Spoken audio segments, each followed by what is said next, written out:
எஸ்ஐஆர்னா என்ன, என்னதுனால இது பிரச்சனை அப்படின்னு சொல்லுங்க நீங்க தைரியமா சொல்லுங்க. அதான் சார் புரியுது சார். திமுக சார்ந்தவங்களை மட்டும் தான் கூப்பிட்டுருக்காங்க, அவ்வளவுதான் விஷயம். ரைட்டுங்களா? அதனாலதான் அவங்க மட்டும் தான் போயிருப்பாங்க. காரணம் என்னன்னு கேட்டீங்களா சார், அவங்களுக்கு தான் நியாயத்துக்கும் திமுகவுக்கும் சம்பந்தம் இல்லை சார். ஆல்வேஸ் ஃப்ரம் 1967 ஆன்வர்ட்ஸ் இந்த மக்களை, தமிழ்நாடு மக்களை ஏமாத்துறதுக்கு மட்டும்தான் வேலையை வச்சுட்டு இருக்காங்க. தப்பா சொல்லுங்க. இந்த செய்தி கூட வெளியே கட்சி நீங்க கூட வெளியிடல. திமுக ரூலிங் கவர்மெண்ட் ஸ்கிப் பண்றதுக்கு வாய்ப்பு இருக்கு. பண்ணுவாரு. ஆனா அப்போசிஷன் கவர்மெண்ட் நீங்க கூட இருக்கிறீங்க. நீங்க வந்து யார் பார்ட்டிசிபேட் பண்ண அட்லீஸ்ட்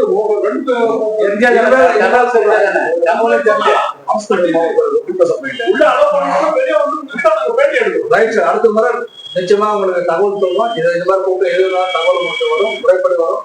நாம பேசுவோம். கல்ல போட்டு டாக்டரேட்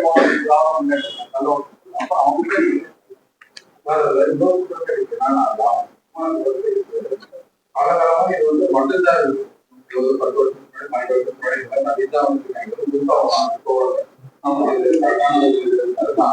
ஆனா இப்போ வந்து அவங்க நேரம் வந்து ரொம்ப கம்மியா இருக்கு. 3 வாட்டி ஒரு வீட்டுக்கு வந்து அவங்க வந்து பப்ளிக் போய் பார்க்கணும். அங்க இருக்க இதெல்லாம் எடுக்கணும், வெரிஃபை பண்ணணும். இவங்க டாக்குமெண்ட் வெரிஃபை பண்ணிட்டு அதுக்கப்புறமா அவங்க கேள்வி பண்ணிடணும். 3 வாட்டிக்கு அப்புறமா அவங்க மக்களுக்கு அதெல்லாம் கொடுத்தணும். உங்களோட டைமுக்கு வந்து இந்த குறிப்பிட்ட டைமுக்குள்ள முடியுமா? இது ஒரு வருஷத்துக்கு முன்னாடி பண்ணிருந்தா இதுல இருந்து யாராவது வேலை திருப்பி வந்து அவங்க பார்த்துக்கலாமே. ஏன் இதை இப்போ பண்றாங்க அப்படின்ற ஒரு குற்றச்சாட்டு குழந்தைய பிறகு ரிப்போர்ட்டே வந்திருக்காங்க. வேலை ஆரம்பிச்சு அதை வந்ததுன்னா குறைபாடு. மற்ற ஸ்டேட்ல பாத்தீங்கன்னா மலைப்பகுதிகள் அது தமிழ்நாட்டு வந்து மாற்றவே பயன்படுத்த ரீச் ஆகக்கூடிய அவ்வளவுதான் நகர். இந்த 3 பேர் கொடுத்து எலெக்ஷன் ஒரு நாள் 2 ஓட்டு கேட்பாங்க. இன்னொன்னு அந்த அதிகாரம் வந்து சார், நீங்க எதுக்கு பிஎல்ஏ 2 போட்டுருக்கீங்க? பிஎல்ஏ 2 அதான் வேலை. ஒவ்வொரு ஓட்டர் லிஸ்டும் பிஎல்ஏ ஆபீஸ் உட்கார்ந்து நீங்க பிஎல்ஏ 2 உட்காந்து எந்த கட்சியா இருந்தாலும் உட்காந்து அந்த லிஸ்ட் கொடுங்க, வெரிஃபை பண்ணுங்க. எல்லா அதிகாரம் இருக்கு. ஆல் த ரைட்ஸ் அத்தரைஸ் லீகலா நான் சொல்றேன். பிஎல்ஏ 2 இன்க்ளூட் அது அப்டேட் பண்றது. நீங்க அதை யூஸ் பண்ண வேண்டியதான். கட்சிக்காரங்க இருக்காங்க, எல்லா கட்சியும் நான் கேட்கிறேன். உங்களுக்கு எப்படி தெரியும்? டிஎம்கே ஓட்டு எழுதுற ஓட்டர் லிஸ்ட் பார்த்தா நமக்கு தெரியுமா? தெரியாது. அது எப்படி நீங்களா ஒரு அசியூம் பண்ணீங்க? இவங்க எல்லாம் டிஎம்கே ஓட்டு போடுவாங்க, இவங்க எல்லாம் டிஎம்கே ஓட்டு போட மாட்டாங்க, இவங்க எல்லாம் எழுதி போட்டு நீங்களா எப்படி அசியூம் பண்ணுங்க? இப்ப நரேந்திர மோடி பேர் சொன்னா நரேந்திர எது ஓட்டு போடான்னு தெரியும். அப்படியே அந்த எம்பேரை எடுக்க முடியாது, எடுக்க முடியாது. எம்எல்ஏ பேர் எடுக்க முடியுமா? நாங்க சேர்மன் பேர், மேயர் பேர் எடுக்க முடியும்? முடியாதுல்ல. சாதாரண மக்கள் யாரும் ஓட்டுன்னு தெரியாது. இப்போ நீங்க அதனால நீங்க ஒரு கற்பனையான ஒரு வாதம், மக்களை வந்து ஏதாவது ஒரு பதட்டத்துல வச்சிருக்கிறது. இந்த காங்கிரஸ் திமுக சரி, மக்களை வந்து ஒரு பதட்டத்துல தமிழ்நாடு மக்களுக்கு மத்திய அரசாங்கம் ஏதோ குறைபல்ல சொல்வது போல மக்கள் ஏதோ அவங்க வந்து ரொம்ப மோசமா கீர்த்தல் நடத்துறது போல ஒரு மாயை உருவாக்க முயற்சி செய்யறாங்க. முழுக்க போய் மக்கள் புரிந்து கொள்ளுங்க. பண்ண முடியாதுன்னு சொல்லுங்க. எலெக்ஷன் கமிஷன்ல பண்றத இந்த வேலையை நாங்க பண்ண முடியாது. உங்க கையில தான் சார் ஆட்சி இருக்கு. பண்ண சொல்லுங்க சார். பார்ப்போம். பண்ண முடியாதுல்ல. ரைட்டா? அப்படி இருக்கும்போது 8 முறை நடந்திருக்கு சார். 2002 2004 நடந்துருக்கு சார்.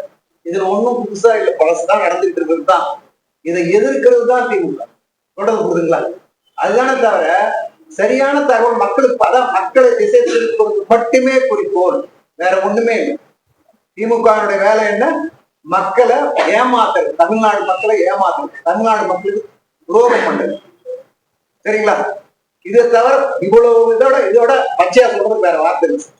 13 வருஷமா பாத்தீங்கன்னா ஒசூர்ல இருக்காம மற்ற இடத்துல சுத்துறதே எனக்கு வேலையா இருக்கு. நான் இப்போ கொஞ்சம் காலமா இங்க இருக்க முடியுது. நிறைய பேருக்கு நான் இப்போ வந்ததுமே இழைச்சிட்டீங்க. எனக்கு ஒரே காரணம் தான், அண்ணாமலை யாத்திரை 1 வருஷம் அவர் 1200 கிலோமீட்டர் நடந்தா 4000 கிலோமீட்டர் நடந்து அவ்வளவுதான். அதனாலதான் சரியான நேரத்துக்கு சாப்பாடு இல்லை, தூக்கம் இல்லை, ஓய்வு கிடையாது. அதனால தான் உடம்பு கொஞ்சம் குறைஞ்சிருக்கு. மற்றபடி ஆரோக்கியமாக தான் இருக்குது, அதோட எந்த பிரச்சனையும் இல்லை. மரியாதைக்கு அண்ணன் பாலகிருஷ்ணன் சொன்னது போல இந்த முறை தமிழ்நாட்டில் வந்து இது ஒரு சித்தாந்த ரீதியான போராக தான் நாங்கள் பார்க்குறோம். It's ideological mark. ஏன்னா இந்த நாட்டுக்கு ஆதரவான சக்தி வர வேண்டும், நாட்டில் ஆட்சியில் இருக்கிற தமிழ்நாட்டில் எதிரான சக்தி இருக்க வேண்டும். உங்களுக்குள்ள கேள்வி ஏன் திமுக என்ன இந்த தமிழகத்துக்கு எதிரானதா, நாட்டுக்கு எதிரானதா கேட்கலாம். ஆமாம், இந்த நாட்டில் இருக்கிற மக்களுக்கு, தமிழ்நாட்டில் இருக்கிற மக்களுக்கு எதிரானதை நான் சொல்ல முடியாது. சமீபத்தில் போன வாரம் முடிஞ்ச தீபாவளி கூட ஒரு முதலமைச்சர் அவரோட நம்பிக்கை இருக்கோ இல்லையோ, கடவுள் நம்பிக்கை இருக்க, ஒரு தனிப்பட்ட விருப்பம் இருக்கு. ஆனால் ஒரு நாட்டினுடைய முதலமைச்சராக, ஒரு மாநிலத்தின் முதலமைச்சராக தீபாவளி கூட ஒரு வாழ்த்து சொல்ல மாட்டேன். அத்தனை பேரும் சொல்றாங்க தீபாவளி வாழ்த்து சொல்லணும் முதலமைச்சர், சொல்ல மாட்டேன்றார், முடியாதுன்னு சொல்றாரு. விநாயகர் சதுர்த்திக்கு வாழ்த்து சொல்ல மாட்டேன்னு சொல்றாரு. ஆகவே குறிப்பாக ஏன் ஒரு குறிப்பிட்ட மதத்தினுடைய சம்பிரதாயங்களையும் அதையும் அவமதிக்கிறார் என்பது என்னுடைய கேள்வி. எனக்கு மட்டும் இல்லை, தமிழ்நாட்டில் அத்தனை பேருடைய மனசுல அந்த கேள்விதான் இருக்கு. இதுதான் ஆட்சிக்கு அடையாளமா? கிடையாது. தான் பதவி பிரமாணம் எடுக்கிறப்ப இந்த நாட்டில் இருக்கிற ஒவ்வொரு குழுவும் சமமாக நடந்த பதவி பிரமாணம் எடுத்திருக்கு. ஆகவே ஏன் அந்த பாராபட்சம்? அந்த பாராபட்சம் எப்போ உங்க மனசுல ஒரு ஆட்சியாளர் மத்தியில் இருக்கிறதோ அப்படி யாருக்காக ஆட்சி பண்ண கேள்வி மக்கள் மனதில் வரும். நீங்க 1000 சொல்லலாம், நாங்கள் அதை கொண்டு வந்து இத்தனை 1000 கோடி கொண்டு வந்து அதெல்லாம் எப்படி வந்து அதெல்லாம் இந்த ப்ரெஸ் மீட்ல நான் பேச வேண்டிய அவசியம் இல்லை. நம்ம ஒசூர் பகுதியில் எனக்கு ரொம்ப நாளாக எனக்கு வெளியில் எங்கே போனாலும் எனக்கு கேட்குறீங்க, ஏன் சார் உங்கள் ஒசூரில் ஏர்போர்ட் வரல? நான் மத்தியில் பாராளுமன்ற டெல்லிக்கு போகிற கூட அந்த விமானத்துறை அமைச்சர் சந்திப்பு பல்வேறு ரீசன் நான் சொல்லியிருக்கேன். நான் குறிப்பாக ஒசூரில் விமான நிலையம் வர 5 ஆண்டு காலம் ஆயிருக்கணும். இப்போ விமானம் வந்து 5 வருஷம் ஆயிருக்கணும். ஆனால் ஒசூர்லேருந்து இன்னைக்கு நீங்கள் விமானம் பிடிக்கணும், சென்னைக்கு போகணும், பெங்களூர் ஏர்போர்ட்டுக்கு போகணும். பெங்களூர் ஏர்போர்ட்டுக்கு போனால் 86 கிலோமீட்டர் இருந்தாலும் கூட குறைந்தபட்சம் 2லேருந்து 3 மணி நேரம் ஆகுது. நான் வாரம் போகிறதுனால எனக்கு அந்த கஷ்டம் தெரியுது. பெங்களூர் டிராஃபிக்கு அது மாதிரி ஒரு மோசமான டிராஃபிக் பார்க்கவே முடியாது.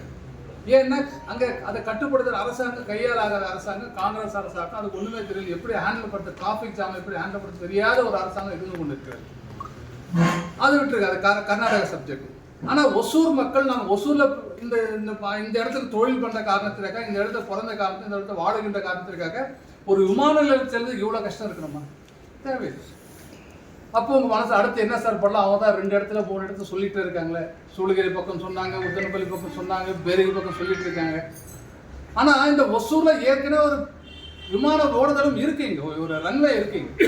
அந்த ரன்வேல வந்து ஏர்பஸ் A320 A380 வரைக்கும் இறக்கக்கூடிய அளவுக்கு இந்த விமானத்துடைய அந்த ரன்வேயோட கெப்பாசிட்டி இருக்கு. அதாவது நான் சொல்றது இருக்கிறத மிகப்பெரிய ஏர்கிராஃப்ட், மிகப்பெரிய விமானம் சொன்னால் A380 சொல்லலாம், A350 சொல்லலாம். இல்லை இப்போ ட்ரீம் லைனர் நம்ம சொல்கிறோம் பாருங்க. இப்போ சமீபத்தில் அகமதாபாத்தில் விமானம், அந்த விமானம் இங்கே வந்து இறங்கக்கூடிய அத்தனை இறங்கிட்டு இருக்கு. பிரதம மந்திரியோட விமானம் கூட இங்கே வந்து இங்கே சர்வீஸ் பண்ணிருக்கு. ஏர் ஹோஸ்டர் விமானம் இருக்கு, இன்ஜினியரிங் ஒர்க் ஷாப் வரைக்கும் பண்ணிட்டு போகிறாங்க. தனிப்பட்ட எங்கள் தம்பி ஏர் இந்தியாவோட ஹெட் ஆஃப் சீஃப் இருந்தப்போ அவனோட விமானங்கள்லாம் இங்கே தான் கொண்டு வந்து சர்வீஸ் பண்ண அந்த சமயத்தில் நானும் போய் பார்த்துருக்கேன். எனக்கும் தெரியும், நானும் ஏர்நாட்டு இன்ஜினியர், எனக்கும் தெரியும். ஆனால் இங்கே ஒரே ஒரு நெருக்கடி என்னன்னு சொன்னால் கமர்ஷியல் ஆப்ரேஷன், அதாவது பயணிகளை கையாளக்கூடிய வசதி இருக்கின்ற கட்டிடத்துக்கு இல்லை. அதற்கு ஒரே ஒரு ஆலோசனை, அந்த விமான நிலையத்துக்கு அந்த பக்கம் நிலம் இருக்கு. நீங்கள் வந்து 2000 ஏக்கர் 3000 ஏக்கர் எடுக்கணும். அதை 20-30 ஏக்கர் எடுத்தீங்கன்னா போதும், அதிகபட்சம் 50 ஏக்கர் இருந்தால் போதும்.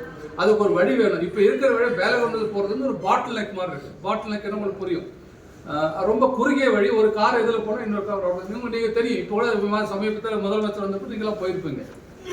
ஆகவே அதற்கு தேவையானது அது மாற்றுப்பகுதியில் ஒரு ஏர்போர்ட், ஒரு கட்டிடம் கட்டிவிட்டு ஒரு வழி, அந்த நீங்கள் ஒரு கோபுரப்பள்ளி எதெல்லாம் ரோடு இருக்கு, கவர்மெண்ட் ரோடு இருக்காங்க, எக்ஸிஸ்டிங் ரோடு, பஞ்சாயத்து ரோடு இருக்கு. அங்கே நீங்கள் ரோடை எக்ஸ்பேண்ட் பண்ணி பெருசு பண்ணி போட்டீங்கன்னா விமானம் சர்வீஸ் பண்ணுறதுக்கும் கமர்ஷியல் ஆப்ரேஷனுக்கு எந்த ஒரு டிஸ்டர்பன்ஸ் இருக்காது. அவங்க கேட்டது நீங்கள் அந்த பக்கம் வச்சுக்கிட்டா எங்களுக்கு ஆட்சேபம் இல்லை. விமான நிலையத்து அதிகாரிகள் சொன்னதாக எனக்கு தகவல், அந்த ஓனர் அதிகாரிகள் ஓனர்ஸ் இதுக்கு ஏதாவது காரணம் சொல்லி பெங்களூர் ஏர்போர்ட்டுக்காரன் ஒத்துக்கல. இது வந்து உடான் ஸ்கீம்ல தான் நம்ம கொடுத்துருவோம்.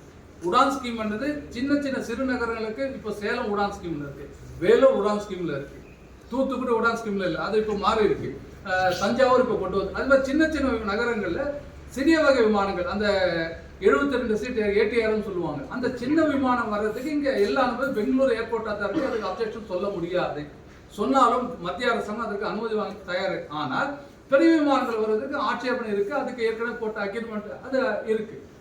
ஆனா நீங்க அதை கூட ஏன் பண்ண மாட்டேன்றீங்க? அப்போ இந்த ஒசூர்ல இருக்கிற இண்டஸ்ட்ரியலிஸ்ட் எத்தனை பேர், இங்க வியாபார விஷயமா வருகிற அத்தனை பேர் எவ்வளவு சிரமத்துக்கு ஆளு உங்களுக்கே தெரியும். சமீபத்தில் பெங்களூர்ல இருந்து எலக்ட்ரானிக் சிட்டி தாண்டதுக்கு ஒரு 25 நிமிஷம் 30 நிமிஷம் வரும். ஆனா எலக்ட்ரானிக் சிட்டி தாண்டதுக்கு ஒசூர் வரது 3 மணி நேரம் 4 மணி நேரம் அதுக்கு நேரம் எல்லாம் இருக்கு. யாரோட நேரம் இது? யாரால இந்த தவறான இது நடக்குது? ஆகவே இங்க ஒசூர்ல விமானங்கள் ஆப்ரேஷன் நீங்க ஒண்ணு நாங்க டெல்லிக்கு ஃபிளைட்டை கொடுங்க, பாம்பே கொடுங்க கேட்கல. ஒசூர்ல இருந்து சென்னைக்கு, ஒசூர்ல இருந்து கோயம்புத்தூருக்கு, ஒசூர்ல இருந்து தூத்துக்குடிக்கு, ஒசூர்ல இருந்து கொச்சினுக்கு இப்படி கொடுத்தா போதுங்க. ஏதோ வியாபாரம் விரிவாக்கம் பண்ற அத்தனை பேர் வராங்க. அதற்கு இருக்கின்ற விமான நிலையத்திலே இருக்க அந்த பகுதியில் இந்த கமர்ஷியல் ஆப்ரேஷன் சொல்லுவாங்க, வணிக ரீதியான ஆப்ரேஷன் பண்ணுறதுக்கு அந்த பக்கம் புதுசாக ஒரு கட்டணம் கட்டி அதுக்கு குறைஞ்ச 200-300 கோடி ஆகலாம். அது ஒரு பெரிய பட்ஜெட், மாநிலத்தில் பெரிய பட்ஜெட். அதுவுமே நீங்கள் பயணிகள் வசதி மூலமாக டேக்ஸ் மூலம் வரப்போகுது, நம்ம திரும்பி வரதான் போகுது. அதை செய்யாம நீங்க சூளகிரி பத்தி பேசுறீங்க, உத்தரப்பள்ளி பத்தி பேசுறீங்க, பேரிக்கு பத்தி பின்னாடி கொண்டு வாங்க, நான் வேண்டாம் சொல்ல. இப்ப சென்னையில ஒரு ஏர்போர்ட் இருக்கு, நீங்க பாரந்தூர்ல இன்னொரு ஏர்போர்ட் கொண்டு வரன்னு சொல்ல சந்தோஷம், பரந்தூர் ஒரு வருதுன்னு சொல்ல சந்தோஷம். யாரும் அதை எதிர்க்க, உள்ளூர் மக்கள் எதிர்க்கலாம், பொதுமக்கள் யாரும் வேண்டாம் சொல்ல. அதே போல இன்னைக்கு இந்த உடனடியாக இந்த விமான நிலையத்தை பயன்பாட்டுக்கு கொண்டு வந்து விட்டு பின்னாடி நீங்க வந்து பெரிய விமான நிலையம் வரணும், சர்வதேச விமான நிலையம் வரணும், உங்களுக்கு தமிழ்நாட்டு அரசாங்க ஆசை இருந்தால் தாராளமா கொண்டு வாங்க.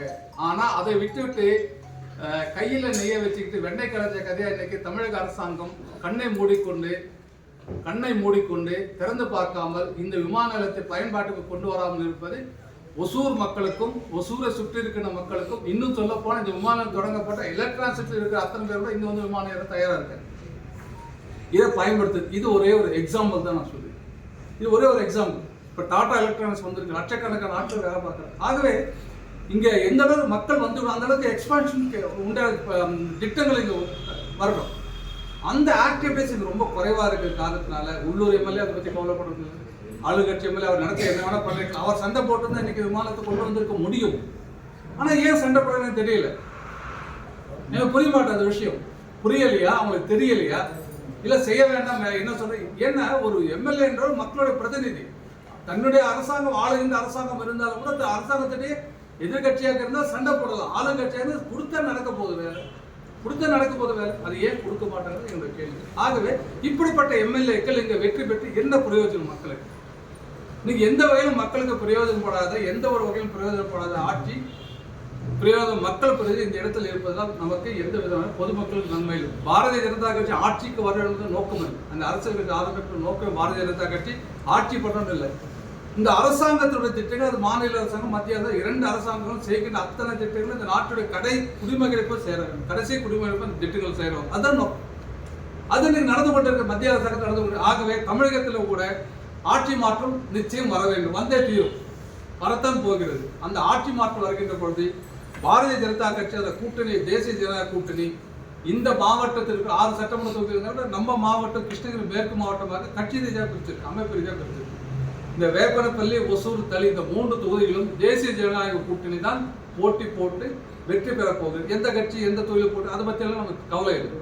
நமக்கு தேவை மாநிலத்தை அரசாங்கத்தில் ஆட்சி மாற்றம் வர வேண்டும், இங்கே மக்கள் பிரதிநிதிகள் மாற வேண்டும், மக்கள் பிரதிநிதி ஆளுங்கட்சியோட பிரதிநிதிகள், அதாவது தேசிய ஜனநாயக கூட்டணி பிரதிநிதிகள் வர வேண்டும். உதாரணத்துக்கு ஒரு பிஜேபி எம்எல்ஏ ஜெயிச்சிருந்தாருன்னா டெல்லியில போய் உட்கார்ந்து நம்மளால பேசியதற்கு அந்த விமானத்தை கொண்டு வந்திருக்க முடியும். அதே போல் பல்வேறு திட்டம் கொண்டு வந்திருக்க முடியும். இவர்களுக்கு ஏன் அதை பண்ண முடியாது? எதிர்கட்சிகள் தயாராக வைத்துக் கொண்டிருக்கு. அதான் இல்ல முறைகேடு நடத்தி வாக்குகளை திருடுறதுக்கு வாய்ப்பு இருக்கு மாதிரி குற்றச்சாட்டுகள். எஸ்ஐஆர்ன்றதே பாத்தீங்கன்னா யாருக்கு அதுல வேலை செய்ய போறாங்க, யாருக்கு சென்ட்ரல் கவர்மெண்ட் வைக்கிறாங்க, எலெக்ஷன் கமிஷன் ஒரு ஆள் இருக்காங்களா இந்த ஊர்ல, இந்த டிஸ்ட்ரிக்ட்ல இருக்காங்களா? சொல்லுங்க நீங்க, உங்களுக்கு தெரியல. எல்லாமே கலெக்டர் கீழே தான் இருக்கு. ஆமா, எல்லாம் கலெக்டர் கீழே தான் இருக்காங்க. அப்ப என்ன அர்த்தம்? உங்க ஸ்டேட் கவர்மெண்ட்ல இருக்கு. ஸ்டேட் கவர்மெண்ட்ல இருக்கிறாள் யாரு? சென்ட்ரல் கவர்மெண்ட் ரைட்டுங்களா? அப்ப எஸ்ஐஆர் பத்தி தவறான தகவல் கொடுத்துருக்கிறது தான் ஸ்டேட் கவர்மெண்ட் வேலையா. எஸ்ஐஆர்ன்றது இப்போ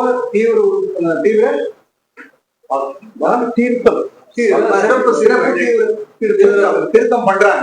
இதை பண்ணும்போது ஒரிஜினலா யார் இருக்காங்க, எந்த இடத்துல குடியிருக்காங்களோ அந்த இடத்துல இருக்கோ அவங்க ஓட்டரா பண்ணுவாங்க. தொடர்பு பண்ணுங்களா? வெளிநாட்டுல இருந்து வெளிமாநிலத்துல இருந்து வந்தாலும் அவன் இந்திய குடிமகனாக இருந்தால் அவனுக்கு கண்டிப்பா கொடுக்கணும். தப்பு என்ன இருக்குது? அவனுக்கு தேவையான ஆதாரம் இருந்தா அவனை பண்ணலாம். ரைட்டுங்களா? ஸ்டேட் கவர்மெண்ட் தான் பண்ண போகுது. த்ரூஅவுட் இந்தியாவில பாத்தீங்கன்னா எத்தனை பேர் இருக்காங்க எலெக்ஷன் ஆஃபீஸ், எலெக்ஷன் கமிஷன்ல? 600 பேர் இருக்காங்க, 1000 பேர் கூட தான் இருக்காங்க. எலெக்ஷன் கமிஷன் இருந்து எவ்வளவு?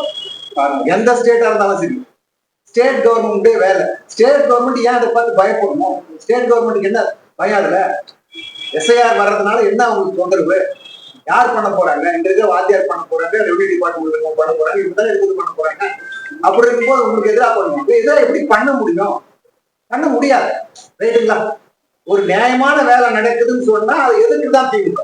எந்த இடத்துலயும் நியாயம் நடக்குதுன்னு சொன்னா அது தடுக்கிறதும் எதிர்க்கிறதும் தான் திமுக வேலையை தவிர அதுக்கு கோஆபரேட் பண்ணி போறது அவங்களுக்கு தெரியும். ஜென்மத்துல அப்படியே நிலை கிடையாது சார். நான் அதை கூட ஒரு விஷயம் நான் தெரியல, நீங்களே இந்த ஊர் நானும் இந்த ஊர், தேர்தல் இந்த வாக்காளர் திருத்தல் எல்லாம் முடிஞ்சதுக்கு அப்புறம் ஏதாவது ஒரு நபர் வந்து பொது நபர் சாதாரண நபர் வந்து எப்படி விடுபட்டு போச்சுன்னு வந்து அதுக்கு பதில் கிடைக்கலன்னா எங்கிட்ட கேளுக்கு, அதுக்கு நான் என்ன பதில் நான் அன்னைக்கு வந்து நான் தலைவலியை பண்ணிட்டேன், எங்க ஆட்சி பண்ணலாம் பண்ண. ஆனா தேவையில்ல கற்பனை நடக்கவே போறது. அவர் சொன்னார், நானும் சொன்னேன், செய்ய போறது அரசாங்கம் ஸ்டேட் கவர்மெண்டோட எம்ப்ளாயிஸ் தான் பண்ண போறாங்க. அவங்க எப்படி சென்ட்ரல் கவர்மெண்ட் கண்ட்ரோல் பண்ண முடியும்? இன்னைக்கு தமிழ்நாட்டுல போலீஸ் டிஜிபில ஒரு லோக்கல் எஸ்ஐ கூட பிஜேபி சொன்னா கேட்பாங்களா? கண்ட்ரோல் பண்ண முடியுமா? நீங்க சொல்லுங்க. அதே மாதிரி ஸ்கூல் டீச்சர்ஸ், அதே மாதிரி ரெவன்யூ டிபார்ட்மெண்ட், ஆக நாங்க எப்படி ஹோல்ட் எடுத்து பண்ண முடியும்? எங்கிருந்து எங்களுக்கு அதிகாரம் வரும்? வராது. பிஜேபி கவர்மெண்ட் பெட்ரோல் ஆள்ல கூட வராது. ஆகவே இது வந்து ஒரு கற்பனையான வாதம். இது வந்து தேவையில்லாத மக்கள் மத்தியில பதட்டத்தை உருவாக்கி இதன் மூலமாக ஆதாயம் கிடைக்குமான்னு பாக்குறாங்க. நிச்சயமா இல்ல, மக்கள் புரிஞ்சுவாங்க. ஏன்னா ஒவ்வொரு வீட்டுக்கும் வர போறாங்க, செக் பண்ண போறாங்க. விடுபட்டு போன மறுபடியும் சந்தர்ப்பம் இருக்கு இல்ல, ஒருவேளை அப்படியே எடுத்துட்டாலும் சந்தர்ப்பம் இருக்குல்ல. 60 லட்சம் பேர் பீகார்ல எடுத்துருக்காங்க, 60 லட்சம் பேர் எங்க போயிருக்காங்க? அப்ப அவங்க தமிழ்நாட்டுல இருக்காங்க, ஆந்திரால இருக்காங்க. இன்னைக்கு ஒசூர்ல நீங்க வந்து இண்டஸ்ட்ரியில பீகாரோ, ஒரிசாவோ, வெஸ்ட் பெங்காலோ, குஜராத்தோ, ராஜஸ்தான்காரோ இல்லைன்னா ஒசூர்ல வேலையே நடக்காது. இன்னைக்கு ஒசூர்ல இருக்க ராஜஸ்தான்காரன் நமக்கு நமக்கு தெரியும், உங்களுக்கு தெரியும் எத்தனை பேர் இருக்காங்க, எத்தனை பேர் ஐடி கார்டு ஓட்டர் ஐடி வச்சிருக்காங்க, அவங்க இருக்க ஓட்டு இருக்கா? இல்ல. அப்ப அவங்க எல்லாம் நீங்க வந்து பிஜேபி ஓட்டு கூட எப்படி சொல்ல முடியும்? அது அவங்களோட விருப்பம். ஓட்டுல சேர்த்தது மாத்திரம் எப்படி ஓட்டு போட முடியும்? என்ன விட யாரும் சேர்த்திருப்போம், அந்த கட்சி நான் ஓட்டு போடுவேன் மாட்டேன். எனக்கு எது பிடிச்சது அதான் போடும். ஆக இது வந்து ஒரு கற்பனையான பொய்யான ஏதாவது ஒரு பாரதிய ஜனதா கட்சி மீதும் மோடி அவர்கள் மீதும் குற்றச்சாட்டு சொல்லிக் கொண்டிருந்தாலும் குளிர்காயப்படும் தமிழ்நாட்டு அரசியல் என்று அவர் தவறாக புரிந்து கொண்ட காரணத்தில் இது நடந்து கொண்டிருக்கு. ஆகவே இதற்கு பதில் நான் சொன்னேன், நானும் நீங்களும் ஒரே ஊர்ல சீர்திருத்த முடியட்டும். அப்ப நம்ம 2 பேர் தொடர்ந்து பிரஸ் மீட்ல நீங்க சொல்லுங்க, நாங்க வந்து பதில் சொல்ல நாங்க எல்லாரும் கடந்து தவறு நடந்தா சொல்ல நாங்க கடந்து. அமைச்சர் நவம்பர் 2 அனைத்து கட்சி கூட்டமும் சேர்ந்து வந்து இந்த நடவடிக்கையை தடுத்திருக்கோ, சட்ட ரீதியா எதிர்த்திருக்கோ ஏதாச்சும் வாய்ப்புகள் உண்டா? அப்ப நீங்க எலெக்ஷன் நடத்த முடியாது. ஏடிஎம்கே பிஜேபி பங்கெடுக்க சொல்லியாச்சு, அனௌன்ஸ் பண்ணியாச்சுல, அனௌன்ஸ் பண்ணிட்டாங்க. நேற்று இன்னைக்கு அனௌன்ஸ் பண்ணிட்டாங்க. அப்புறம் இந்த அனைத்து கட்சி கூட்டணி திமுக கூட்டணியுடைய கட்சிகள் தான். அதுல என்ன பேச போறாங்க, என்ன பேச நடக்க போகுது?